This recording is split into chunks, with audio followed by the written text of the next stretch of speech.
Hey everyone, and welcome back to Uncle Sam Fun English. I'm Theus. And I'm Belle. Ready for another exciting lesson? Absolutely. Today we're diving into grammar secrets natives never tell you. Grammar can be tricky, even for native speakers. We're going to uncover some hidden rules and make your English sound more natural. Let's dive in. So Belle, what's one grammar secret that native English speakers often take for granted, but really trips up learners? Well, Theus, a big one is the proper use of articles. A, an, and, the. People often misuse them, leave them out entirely, or use the wrong one. For example, they might say, I went to store, instead of, I went to the store. That's so true. I remember when I first started learning English, articles were a nightmare. Did you find them confusing too when you were learning other languages? Absolutely. It's because many languages don't even have articles, or they work completely differently. This leads to a lot of mistakes. People tend to overthink it or just guess, which leads to inconsistent usage. They might say, the water, when they should just say, water. Exactly. I've heard learners say things like, I need a water, or, the information was very useful. Or even, and this one always makes me chuckle, using the before someone's name, like, the John went to the store. Right. The context is often missing, or they're applying rules from their native language that don't translate. It's a small word, but it carries a lot of grammatical weight. Misusing articles can make your English sound unnatural and even confuse the listener. Sometimes, it changes the entire meaning. It definitely can. Using the wrong article, or omitting it altogether, can completely change the meaning of a sentence. For instance, saying, I saw a cat, versus, I saw a cat, or, I saw the cat, implies very different things. Precisely. I saw cat is grammatically incorrect and doesn't make sense. I saw a cat means you saw one cat, any cat. I saw the cat means you saw a specific cat, one you both know about. The absence or presence of the article is crucial. So, knowing all these challenges and the confusion it causes, how do we even begin to tackle the article problem in English? Where do we even start? The key is understanding the difference between definite and indefinite articles, and when to use no article at all. It's all about specificity and context.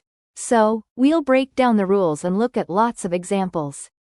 Okay, so the first secret is understanding how natives actually use contractions, especially with auxiliary verbs like have and would.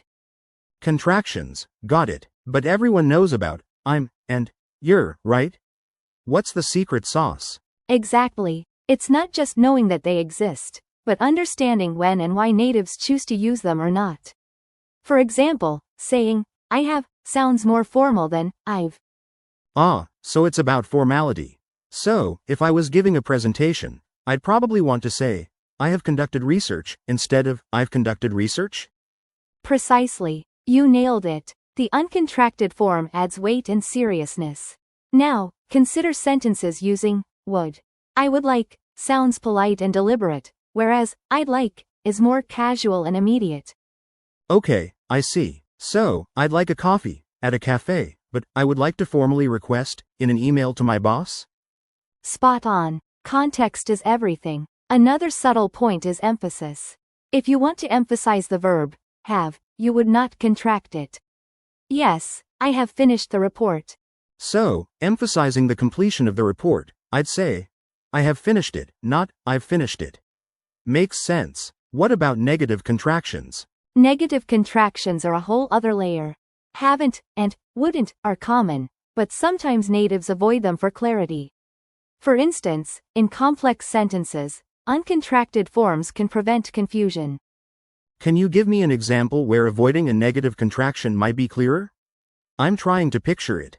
Sure. Imagine this. I said I would not go, but she insisted. Compare that to, I said I wouldn't go, but she insisted. The first is clearer because would not stands out distinctly. I see the difference. The contraction slightly obscures the intended meaning. It's subtle, but important. Okay, one more. They have not been informed, versus, they haven't been informed. Again, the first is more formal and perhaps emphasizes the lack of information. It can also be used if you want to stress the not. They have not been informed, and that's a problem. Perfect. So, contractions aren't just about being lazy with pronunciation. They're about adding nuance and controlling the tone of your English. Absolutely. It's about making conscious choices based on context and desired impact. Think of it as adding seasoning to your speech.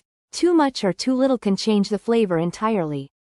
This is fantastic. So, pay attention to formality, emphasis, and potential ambiguity. What's the next grammar secret they don't teach you in textbooks? So Belle, what about when we're talking about something that used to happen, but doesn't anymore? Does that change how we should use the past simple?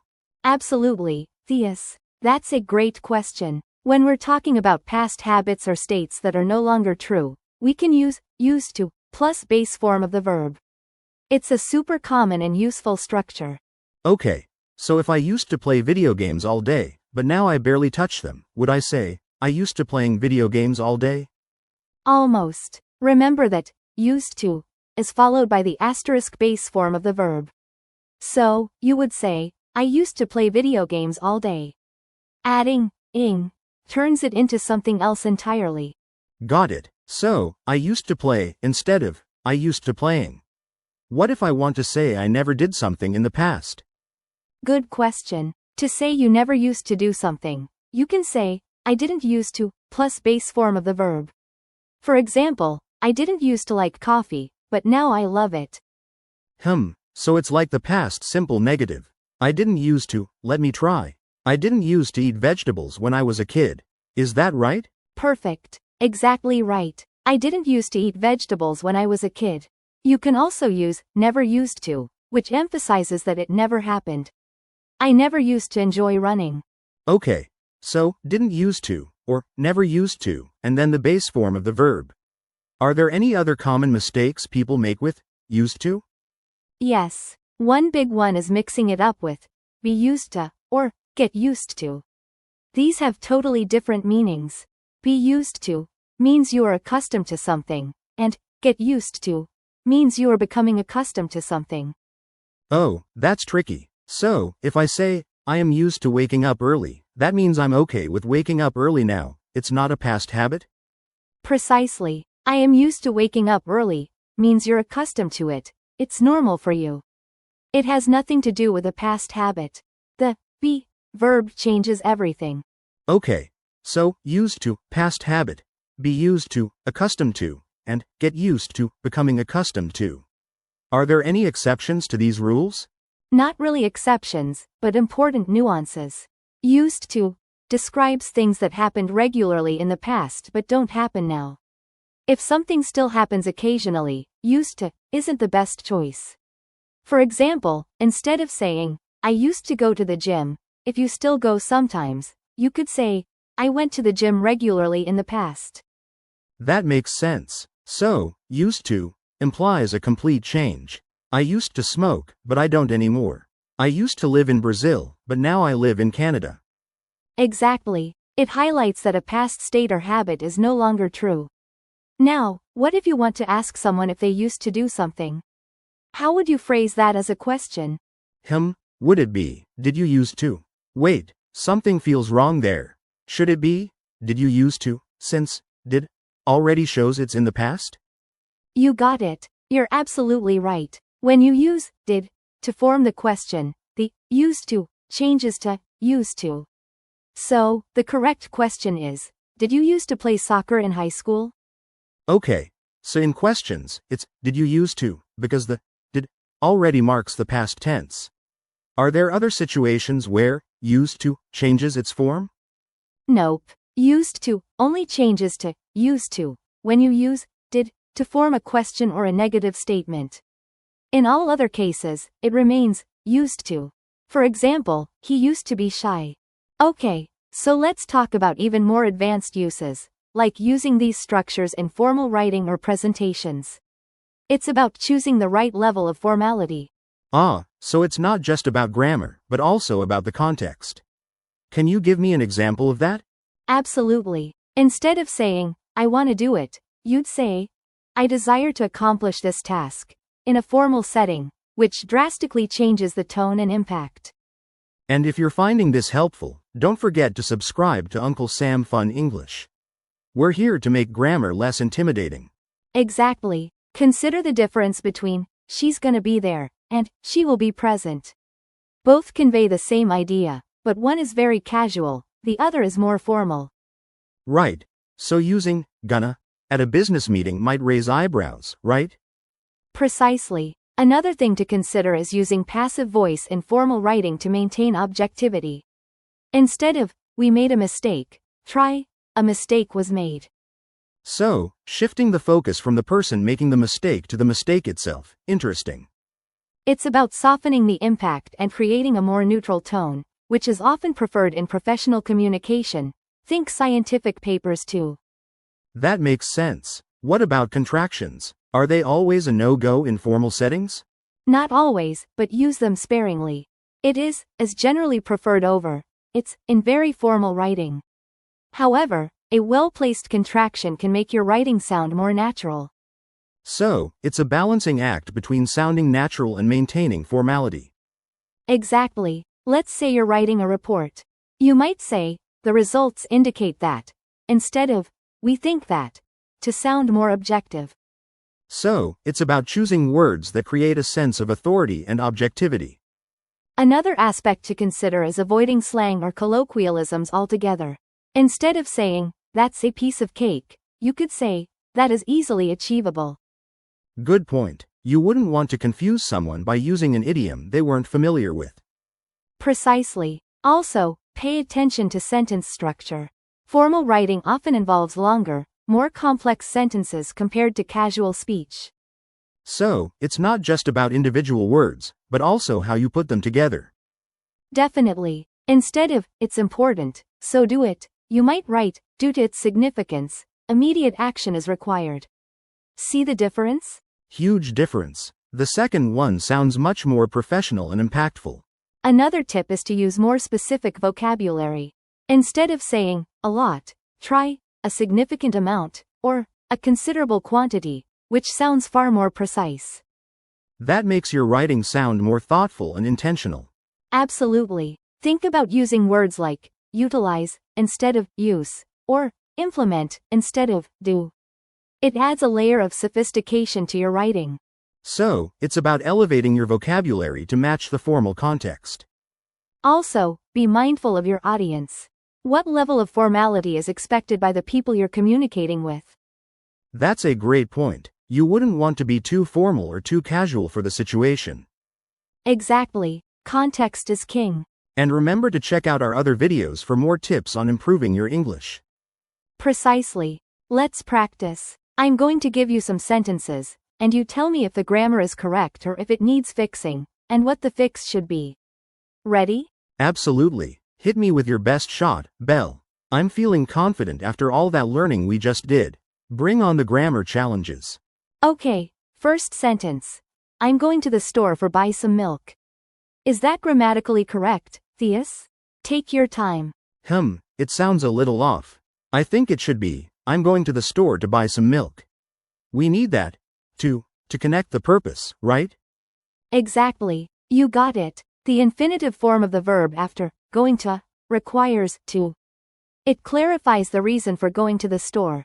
Good job. Awesome. So, for buy is incorrect and replaced with to buy. Got it. What's the next sentence you've got for me? I'm ready for another challenge. All right. How about this one? She don't like pizza, but I do. Is that correct, or does it need some grammatical adjustments? Ooh, I think I hear a problem there. She don't like pizza, sounds wrong. Should it be, she asterisk doesn't like pizza, but I do? Precisely. The third person singular, she, he, it, requires, doesn't, instead of, don't, in the present simple. It's a very common mistake, actually. Okay, so, don't, becomes, doesn't, for she, he, and it. Makes sense. It's easy to slip up on that one sometimes. Give me another one. Okay, let's try this. I have been work here since 2010. What do you think? Is that sentence grammatically sound? I have been work here. That doesn't quite roll off the tongue correctly. Should it be, I have been working here since 2010?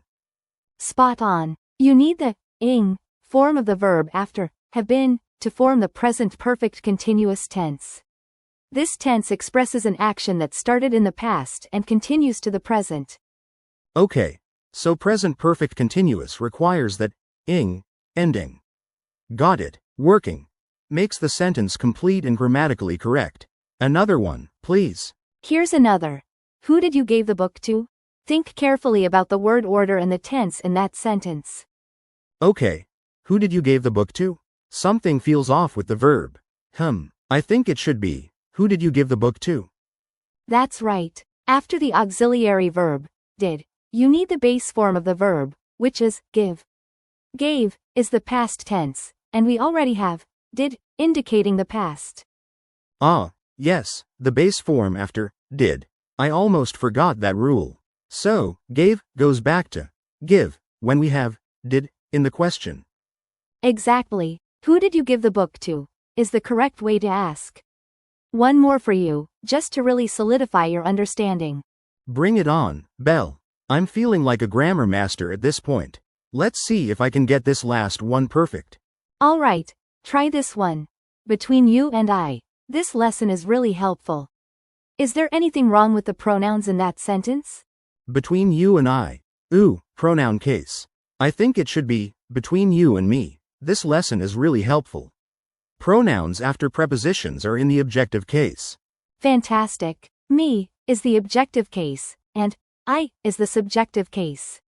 Prepositions like between always take the objective case. You nailed it. Yes, so, even though you and I sounds more sophisticated, you and me is grammatically correct after a preposition. Grammar victory. Absolutely. Now that you've practiced, try to apply these corrections in your everyday conversations. Pay attention to how native speakers use these grammar points. Great idea. Listening carefully and noticing those subtle grammar choices is key to mastering them. Thanks for the practice, Belle. You're very welcome, Theus. And for our listeners, practice makes perfect. Try to find examples of these grammar points in books, movies, and conversations. And if you find any sentences that confuse you, don't hesitate to ask a teacher or a native speaker for clarification. It's all part of the learning process. So, we've uncovered some sneaky grammar secrets that native speakers often overlook but are super important for fluency. Remember to pay attention to those little details, like articles and prepositions, as they can make a big difference in your clarity. Keep practicing, and don't be afraid to make mistakes. It's all part of the learning process. Remember to subscribe to Uncle Sam Fun English for more lessons like this. Thanks for listening. Keep practicing. See you next time. Bye everyone.